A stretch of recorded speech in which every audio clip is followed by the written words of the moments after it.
Computer Science 461, Formal Methods Part 2. Today we'll get into our study of Zed with the birthday book. The cartoon on the front discusses some of the competition amongst formal methods and also indicates that formal methods are really not funny and don't lend themselves well to humor. But let's get through it, and we'll take a look today at an example called the birthday book, where we actually do a specification in Zed. So, one of the things that's interesting is the difference between first-order predicate logic and higher-order predicate logic, because some of the formal methods use higher-order predicate logic, but I believe Zed actually uses first-order predicate logic. So, a question was asked to me a few years ago, and I put together the slide as a response. Basically, first-order predicate logic, the predicates take only individual variables as arguments, and quantifiers only bind individual variables. Higher-order predicate logic is predicate logic in which the predicates take other predicates as arguments, and the quantifiers combine predicate variables. For example, second-order predicates take first-order predicates as arguments. Order n predicates take order n minus 1 predicates as arguments. So, it's also interesting because there's something called Grelling's paradox that basically occurs in higher order logics. And Grelling's paradox is stated as if an adjective truly describes itself, called autological, otherwise called heterological. For example, polysyllabic and English are both autological. Polysyllabic has multiple syllables, and English describes exactly what it is, what it says on the tin. Monosyllabic and pulchritudinous are heterological. Monosyllabic means one syllable, but this has multiple syllables. And pulchritudinous means something having great physical beauty and appeal, but it's kind of an ugly word. So the question is heterological heterological? If it is, then it isn't. So basically, if it doesn't describe itself, then it does.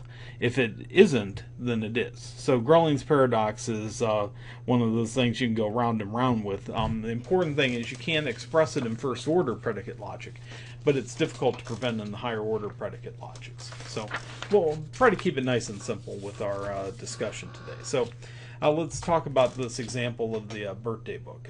Formal specifications basically use mathematical notation to describe in a precise way the properties which an information system must have, without unduly constraining the way in which these properties are achieved. They describe what the system has to do, but they don't say how it has to be done. And so this abstraction makes formal specifications useful in the process of developing computer systems, because they allow questions about what the system actually does to be answered confidently without the need to disentangle the information from massive detailed code, or to speculate about the meaning of phrases in an imprecisely worded natural language description. So they are exceedingly useful for safety-critical systems for that reason. So let's take a look at the birthday book. And the idea of this example is given in Chapter 1 of the Spivey text. Describe a system for recording birthdays of people. The birthday book system can add new people, and it can remind the user of birthdays that occur on a particular day. So we begin by introducing a couple basic types, name and date. And so name is any type of name, and date is a date. We didn't explicitly define the format for the dates or how we're actually going to put the names together. We just said they're names and dates, and those are the types. So we begin by describing something called the state space of the system with a schema. So the first, in the schema you can see down in the lower part of the slide, the first half of this schema down here gives the name of the schema, and it gives the variable names, known and birthday. The portion below gives the relationship between the variables. This is also known as the system variant. And so known can actually be derived from the value of birthday. And in that case, we say it's a derived component. These are all the people that you know, and birthday maps the names to a specific date. Each name should have a date associated with it. So birthday is a function mapping a name to a date. The P under known colon P name means a set of names. So our schema shows the overall state space of the system and tells us that each person can have only one birthday. Again, it doesn't give implementation details. There's no limit to the number of birthdays or the people that we can have in our book. although I would surmise about 7 billion based on the population of the planet. Um, I guess you could have dead people in there as well. So really don't give any limit as to how big this can be. Practically, there will be a limit to the size of the database. Names and dates, we don't even say that they're arranged in a particular order. And so far, our schema doesn't really do anything. For that, we need to add something known as operation schema. So let's take a look at an operation schema for adding a birthday. Suppose we want to add a birthday to our book. We meet somebody new, we'd like to put their birthday into our book, and we can make a schema for this operation. You see the schema down at the bottom of the page. A couple things to note here. One, the delta symbol. That means that we're going to have a state change. So it's going to change the overall state space of the schema. There's going to be something that changes. Namely, we're going to add a name and a mapping of that name to a particular date. Question mark indicates an input from the operation, indicates and the apostrophe indicates an update to the variable or a state change for that variable. And the question mark indicates name question mark is a member of known, indicates something known as a precondition. We don't say what happens if this is not satisfied, but if it is satisfied, then we will update the set of birthday to be the current set of birthday union with the new name that we input mapped to the new date that we indicated. We'll get to dealing with the unsatisfied preconditions in a few slides. Here we just want to say what happens if we are successful in adding a birthday. So we'll assume the most positive thing. So what's really neat about this is you can actually mathematically prove properties of the specification. And we can actually mathematically prove that our add birthday schema does precisely what we want it to do. That is, known, the state of known afterwards is equal to known union with the name that was input. So basically we can take that invariant that we define, known prime is equal to the domain of birthday prime, and then we can say the domain of known is birthday union name mapped to date with the basis on the specification of add birthday. So the domain of birthday prime is the domain of birthday unioned with the input name mapped to the input date. Now, due to the distributed distributed property of domain, we can say the domain of birthday union is from above is the domain of birthday union with the domain of name input mapped to date input. And then that's the domain of birthday union and just name, because the domain of this function is name. And then that's equal to known union name input, which is exactly what we wanted to prove. So let's take a look at an operation that won't modify the state space. This last one where we added a birthday did. Let's take a look at one that's not going to modify it, and that's going to be find birthday. Suppose we want to look up the birthday of somebody we know in our birthday book. We can create another schema for this operation, and the xi symbol indicates that the state does not change, and the exclamation mark indicates a variable that is an output of the operation. So here we're going to find birthday, and the xi birthday book indicates we're not changing anything about the birthday book, we're just looking something up. The name is an input and the date is an output. Here the precondition is that the name input is part of the people that we know, and the output is going to be the date, which is equal to the birthday of the name input. Let's look at another operation that won't modify the state space, but this one will actually give more than one output. And this is the reminder operation. So this operation associated schema is pretty similar to find birthday, except the output is a set of people. So the P indicates a set, as does the set notation after cards. So again, we have the xi birthday book, which indicates we're not updating the state space. Today question mark is a variable and it is of type date. And cards exclamation mark is an output that is a set of names. So the cards is equal to the set in equal known, and birthday of each variable in is equal to the input of today. Finally, we need to have some type of operation to initialize the birthday book, which is going to be very straightforward. So this is the final operation we'll discuss in regard to getting initial crack at the birthday book.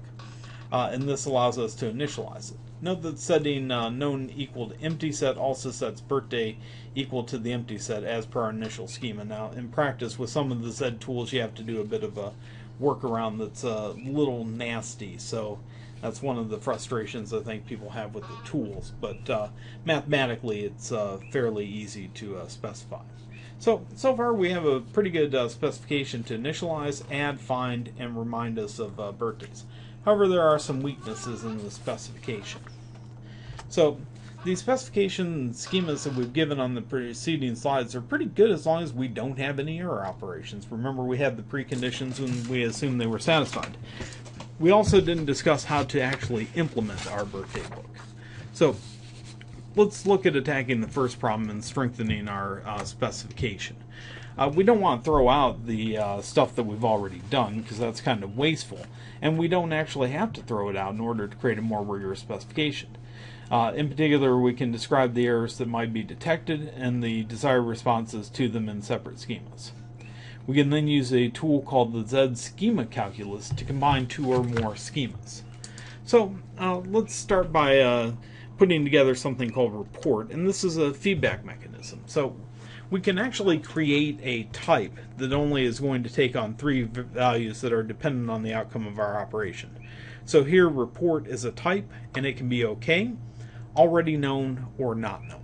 We could add more values to that type as we encountered more errors or more things that we had to trap.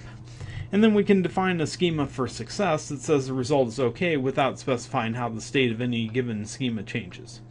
So success basically just gives an output called result, and it is of type report, and we're going to say for success the result is OK.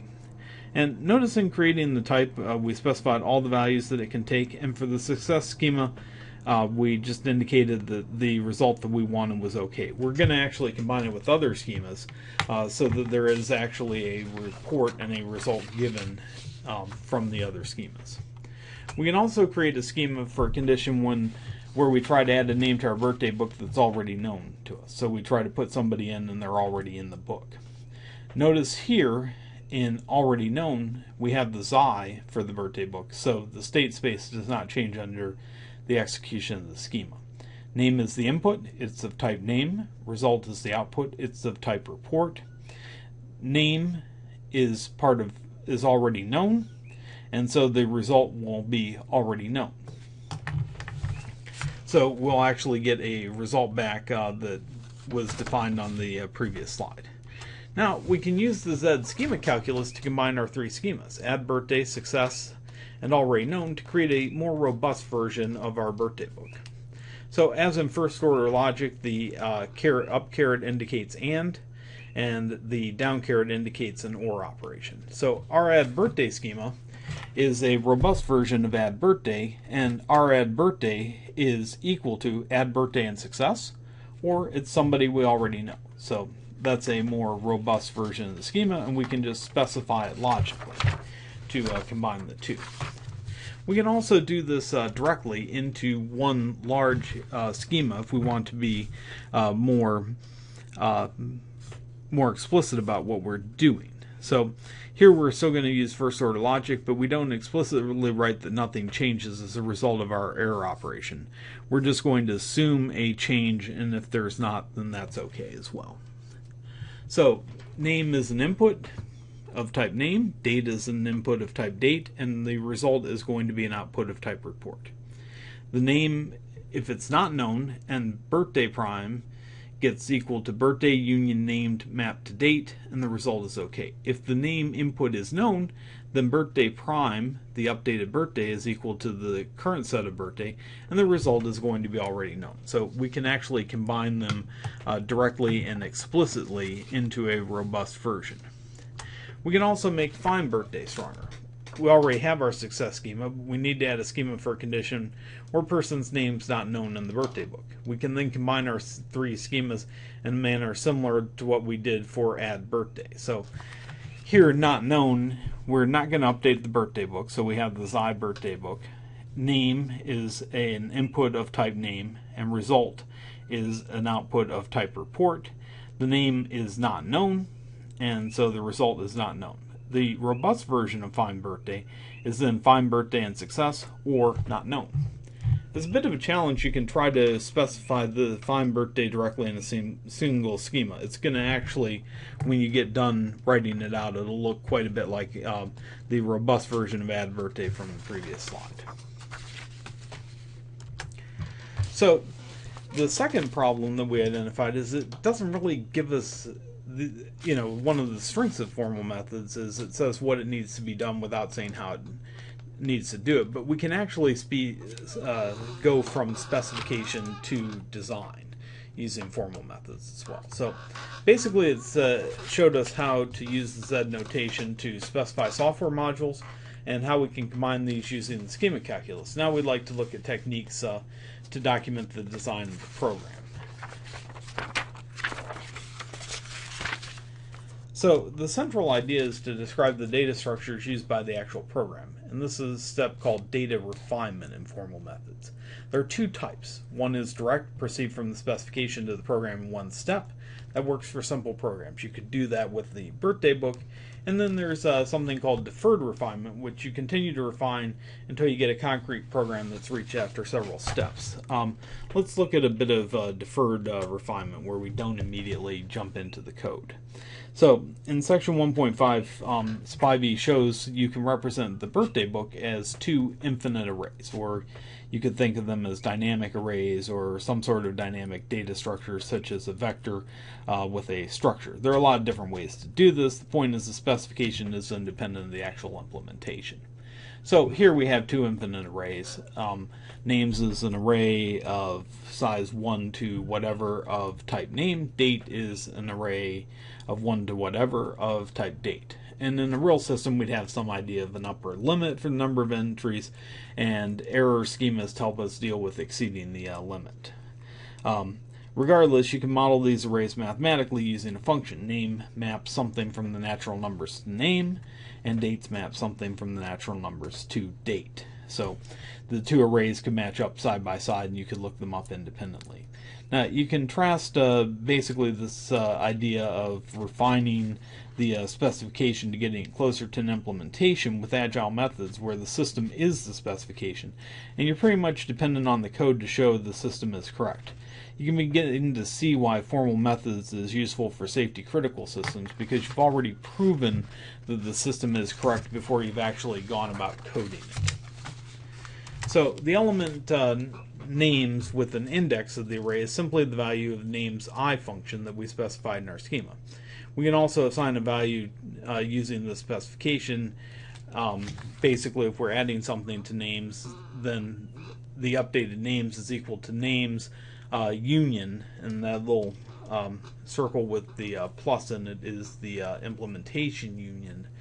The input value, the I value, which is the current scope of the array, mapped to a particular variable that we input. We can also describe the state space as a schema. Here, names is equal to a mapping of the natural numbers to name, dates is a mapping of natural numbers to date, and we also have a HWM, which stands for high watermark. And this is comparable to vector.size, or an upper bound if you have a statically allocated array that you don't want to use the full thing. And then basically we're going to say that each name is unique. So for all the elements in the array, if I is not equal to j, then the name at I is not equal to the name at j. We can also relate our abstract state space that we defined in the earlier step for the birthday book using the abstraction abs.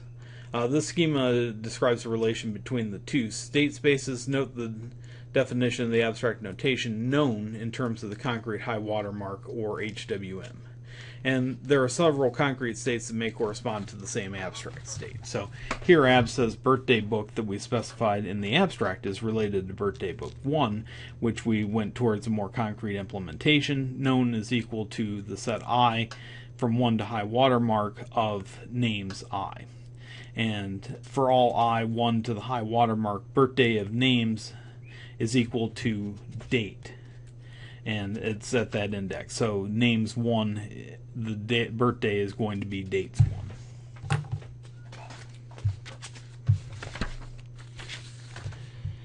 And so you can also implement add birthday as a concrete schema. This schema is a correct implementation because whenever add birthday is legal and the final state results from the schema, it represents an abstract state of add birthday.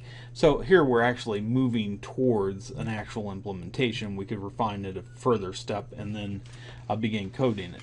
We can still use our theorem proving techniques to show that the specification is correct, and if you want to see that, it's on page 14 of the Spivey text, and I'll leave that to the interested reader. So the final step he does is he actually translates it into Pascal, which was the kind of the language that was popular at the time they wrote the manual. And so he covers it in Pascal in case you're interested, but this Pascal code will actually work.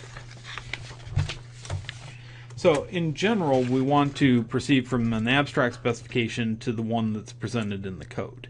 And to do this, we define concrete data structures that support our program, for example, arrays, records, structs, classes, and then we implement these concrete data structures in concrete schemas.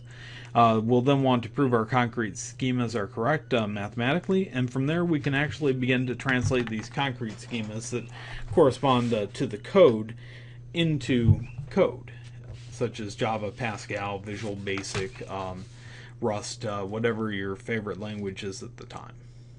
So you proceed from the abstract to the detailed implementation. Okay, so next time we'll take a look at some more details of how we do Z, and that's going to correspond to Chapter 2 of Spivey.